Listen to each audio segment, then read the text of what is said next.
Un nouveau chapitre dans l'histoire du Nigeria avec l'investiture de Mohamed Bouhari à la tête du pays. C'est par l'envol des colombes, synonyme de paix, que le nouveau président annonce son mandat. Paix également visible lors de la passation de pouvoir par des salutations entre les deux présidents. Et pour concrétiser cette prise de pouvoir, Mohamed Bouhari va jurer sur la Constitution. Il s'engage à bien conduire la nation pendant son règne. Puis la remise des drapeaux par le président Goodluck Jonathan à son successeur. D'abord celui de la défense, qui fait de lui le chef suprême des forces de défense et de sécurité. Ensuite, le drapeau national qui le hisse à la première marche du pays. Dans son discours, Mohamed Bouhari remercie Dieu de leur avoir fait grâce de ce jour qui marque un triomphe pour le Nigeria et une occasion de célébrer la liberté et la démocratie chère à tous.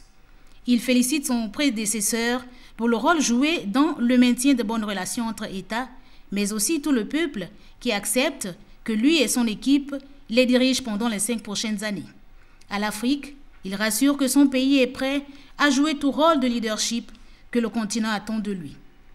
Son retour aux affaires après son court passage de 1983 à 1985 est une opportunité de développer davantage le pays, a-t-il dit.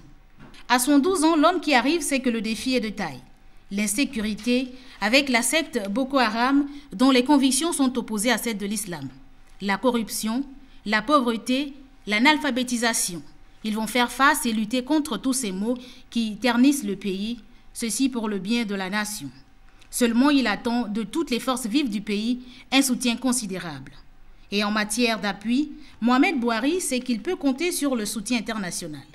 La présence de plus de 50 chefs d'État et de délégation en dit long. C'est par une salve de 21 coups de canon et un défilé militaire que cette cérémonie va prendre fin.